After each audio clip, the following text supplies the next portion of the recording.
ஆரம்பியா சீக்கிரம். நீ முருகா அரோகரான்னு சொன்னா என் முகம் தான் வரும். முருகான்னு நீ கத்தினா நான் தான் வந்து போவேன். என்ன கேட்டுப்பாரு.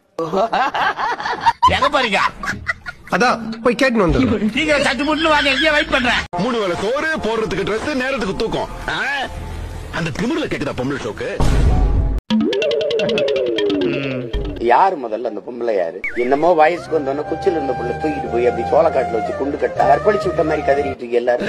நாம் தமிழர் கட்சியில இருந்து நான் விலகலான்னு முடிவு எடுத்திருக்கிறேன். இது ஒரு நீண்ட யோசனைக்கு பிறகு நான் எடுத்த முடிவு. செக்கில ஆட்டின சுத்தமான உருட்டு. 1.5 மணி நேரமா நான் யோசிச்சு பார்த்தேன்.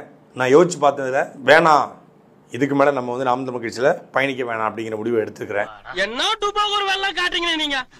நிறைய விஷயங்களை வந்து நான் பொதுவெளியில பகிர்ந்து கொள்ள ஆசைப்படுறேன். ஏன் நாம் தமிழர் கட்சியில இருந்து நான் விலகிறேன் அப்படின்னு ஒரு 10 காரணங்களை நான் வந்து முன்வைக்க ஆசைப்படுறேன். நீ ஃபீல் பண்ணாது. குறிப்பா தேர்தல்ல நான் போட்டி போடணும்னு சொல்லி ரொம்ப கனவோடு இருந்தேன். ஏண்டா கனவா இருந்தாலும் ஒரு நியாயம் வேணாமாடா? 2016 கனவோடு இருந்தேன், 19 இருந்தேன், 21 இருந்தேன், 24 இருந்தேன். இதே வேலையாத்தான் அலைகிறானா? ஆனா தேர்தலில் வந்து குறிப்பிட்ட ஒரு வேட்பாளரை வந்து சீமான் அவர்கள் முன்னிறுத்தி அவரை வச்சு தான் பிரச்சாரம் பண்ணணும் அப்படின்னு சொன்னாங்க. 2014 வாய்ப்பு இல்லை, 19 வாய்ப்பு இல்லை, 21 வாய்ப்பு இல்லை, 24 வாய்ப்பு இல்லை. போதும் போதும் லிஸ்ட் பெருசா போய்கிட்டு இருக்கு. அப்போ 4 முறை நான் பொறுத்து பார்த்தேன். அப்போ எனக்கு வாய்ப்பு வழங்கப்படலை. ஏன்னா நான் அந்த தொகுதியே இல்லை, அதனால எனக்கு வாய்ப்பு வழங்கப்படலை. அப்படியா? அப்போ அது எனக்கு பெரிய மன உளைச்சலை கொடுத்தது.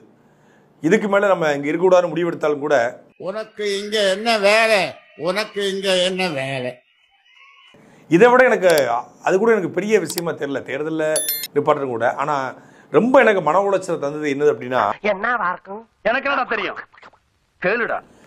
ஒரு கட்சி அப்படின்னா இப்போ திராவிட கட்சிகள் கட்சியுடைய வருமானத்துக்கு என்ன பண்ணுவாங்க?